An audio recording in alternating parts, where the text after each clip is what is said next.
Hi guys, hello, welcome to my channel. My name is Emmie from Emmie Evolving.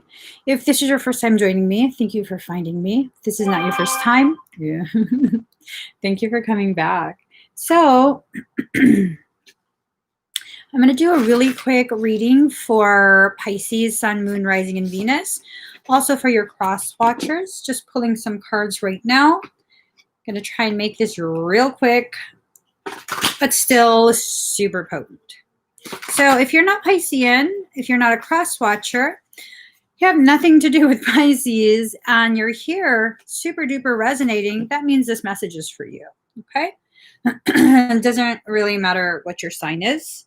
These messages are universal. All right, final deck. Pisces, the energy shifted so dramatically. Dramatic energy shifts are profound, dramatic.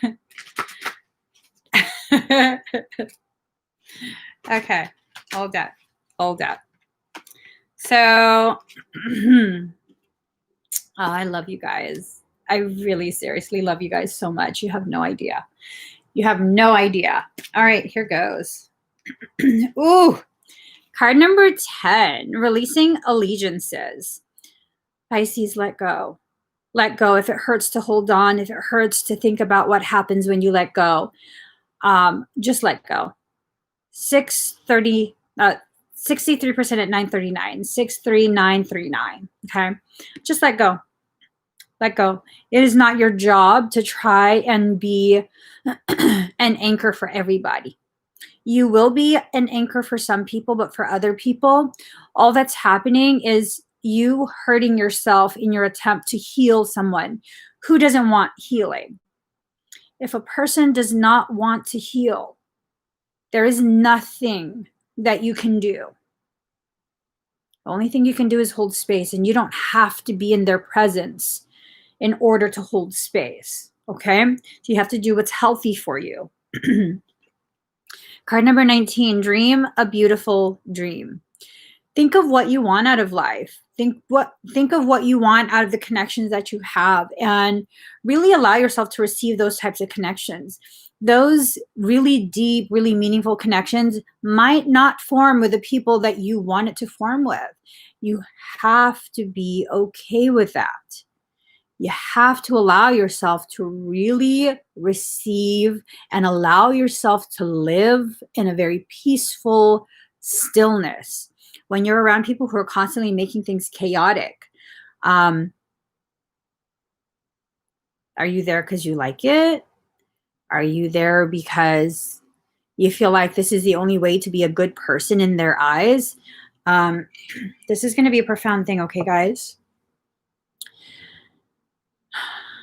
In order to be seen as a good person, the person doing the looking, doing the seeing, has to have some grasp of what a good person is. And if they don't, no matter how hard you try, they're not going to see you in the way you want them to. If their concept of a good person is just taking whatever abusive behaviors they dish out at you, that means you're loyal. That means you're a good person. You're loyal. You know, I've tested you. I'm sorry. My value of a person does not involve testing them. My value of a person is just witnessing their organic behaviors, their authenticity, and then deciding for myself, is this in resonance with me? Are they intentionally hurtful? Are they someone who can just, you know, quietly hold space? Does their presence make me feel somehow empowered, somehow quieter and more still? Everyone's perception of what a good person is different.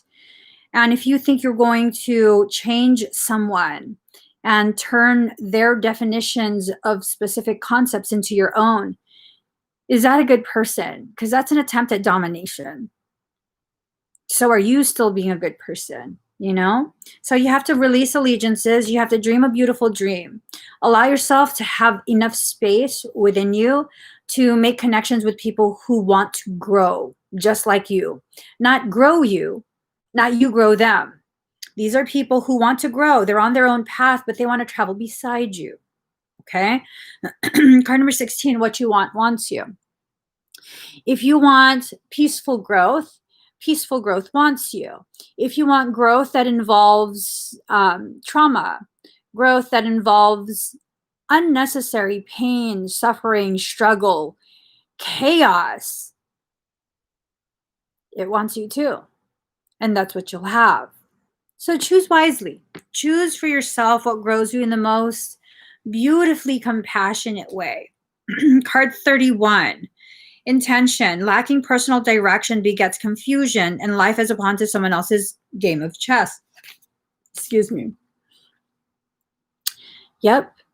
I mean, for those of you who shared space with me in yesterday's morning video where we were just talking, you saw the effects of living your life as a pawn, where because of your kindness, because of your compassion for others, there will be those who will take advantage of that and try and use you to punish other people.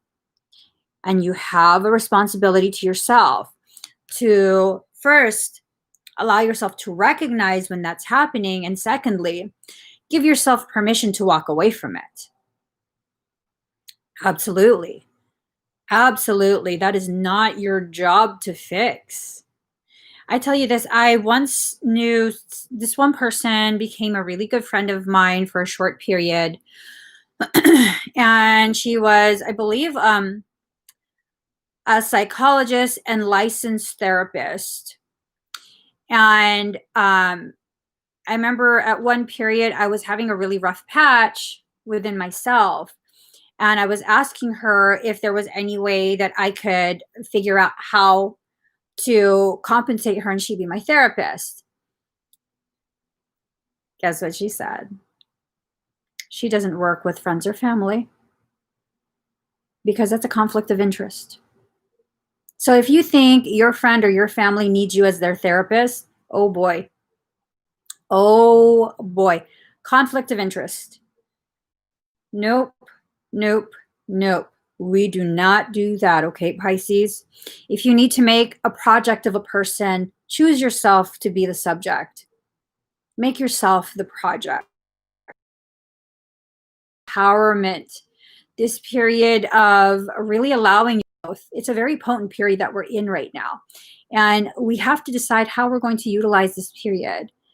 If we're going to allow ourselves to simply continue to repeat patterns, oh, gosh. Oh, Kathy. Oh, thank you, Kathy.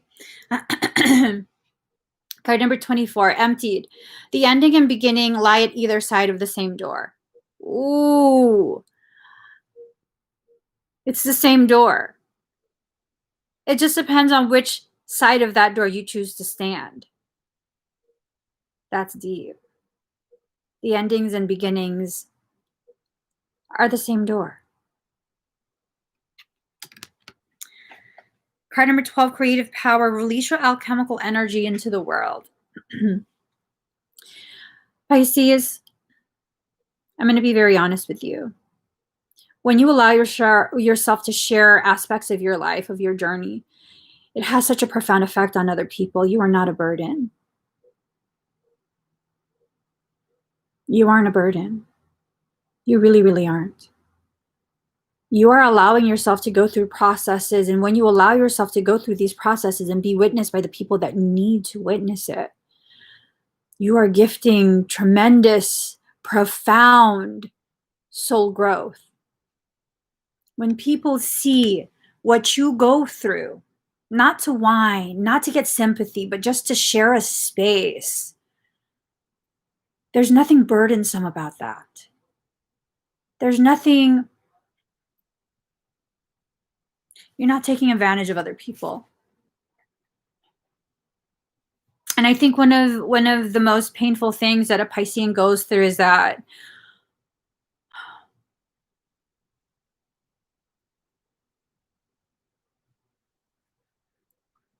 we're afraid we're spreading toxicity.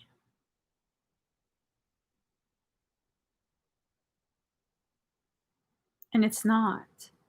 If you're a balanced Piscean and you're hurting, you don't necessarily have to keep that all in. Even Michael was talking to me yesterday while I was really trying to regain my composure. And he's saying it's okay to release. It's okay to speak through tears. And it is. It's absolutely okay. Granted, not everyone is a safe space for you to speak to speak openly with. So learn the difference between these people in your life. The people who have no malicious intent, who can simply share space with you, versus the people who want to hear things so that they have a better idea of what type of angle will be used to hurt you further. And the most beautiful thing about sharing your truth is that when you own all of your human history,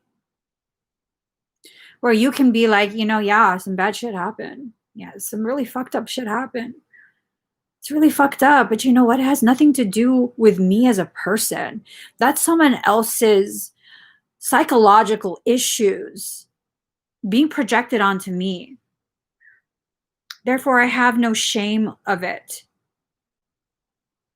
Then no one can freaking victimize you with your own history. No one can weaponize the details of your life.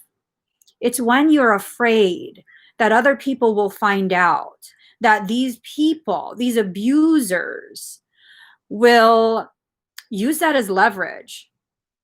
And that's a thing. That's a conversation that came up between me and my brother Jose last night. Not to get into the conversation, but the word leverage, that word came out.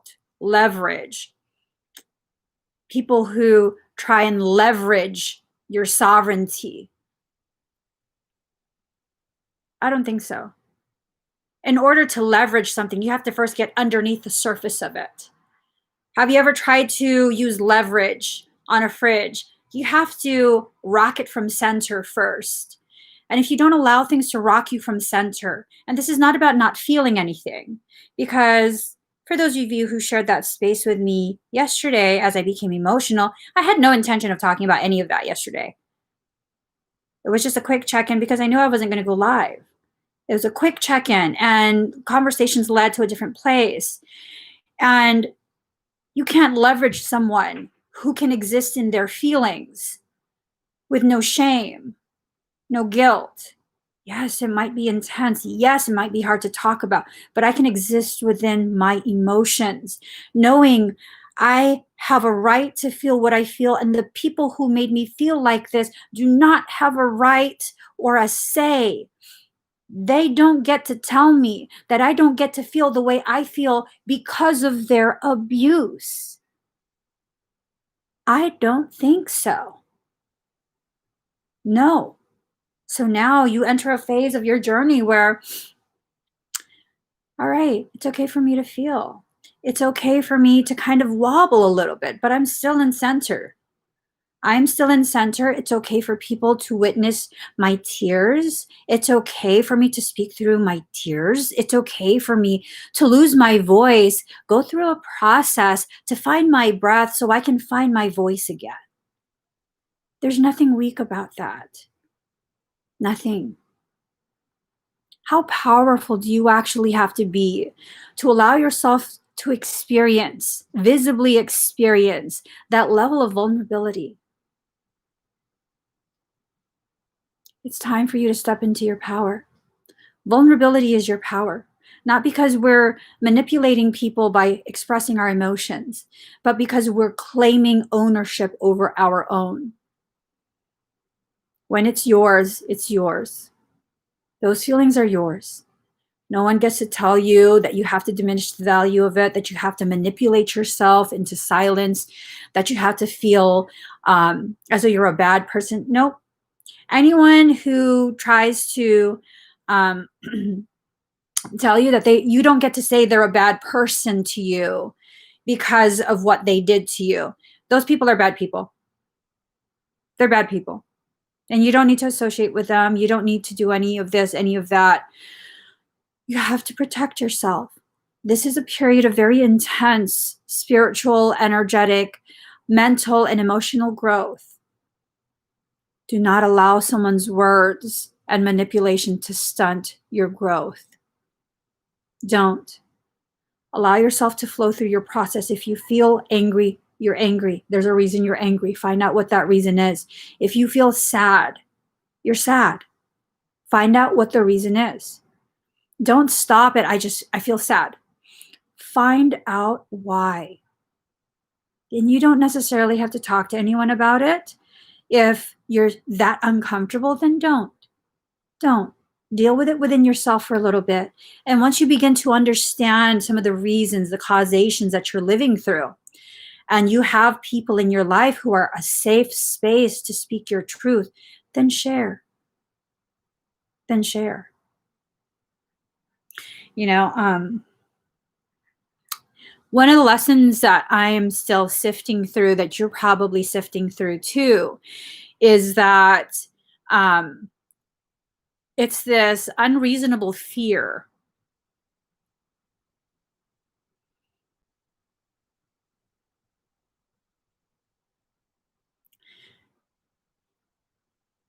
that my hurt is too much for other people to shoulder.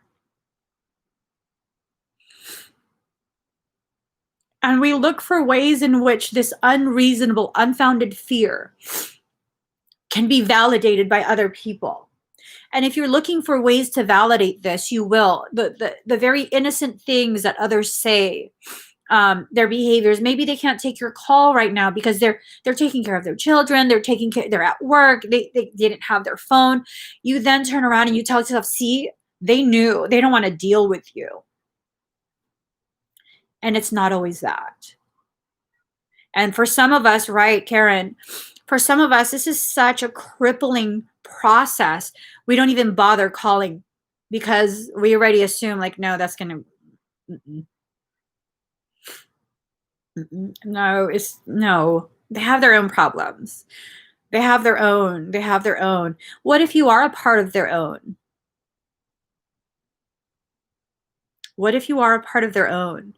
What if you've existed as their rock for so long that one opportunity to simply give you a shoulder to lean on, not even you allowing them to carry some of that weight, but just a shoulder.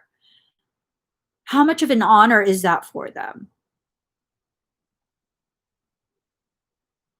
To know that, hey, this person who has always been there for me, who always uplifts me, wow, that's such a tough period.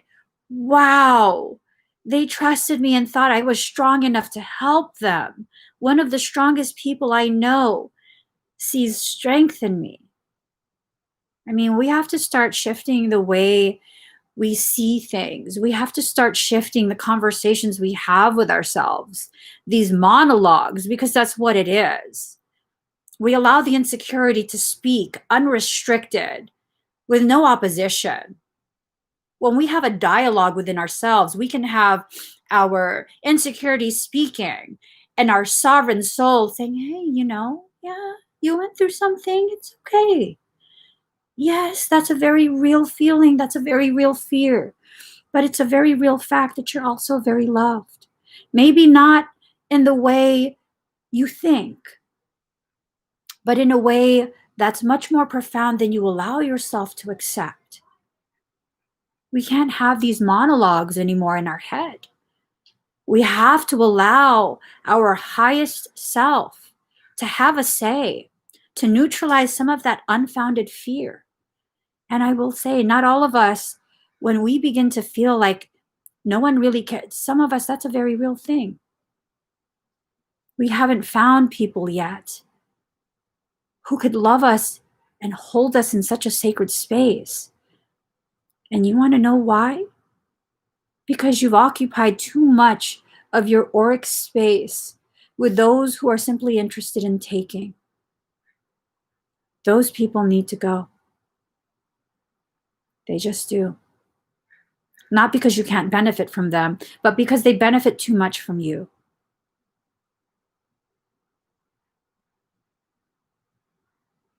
That's just how it is. When all they do is benefit from you, and there's no even stillness that can be held together. They only come around when they need something. They can never just ask you how your day is, even if your day is going okay. They can never just ask. They need to go. That's not friendship. That's not love. That's abuse of your compassion. And if you're going to give all your compassion away to someone who just burns it up because they can, what compassion is going to be left for you? What space can your soul family occupy?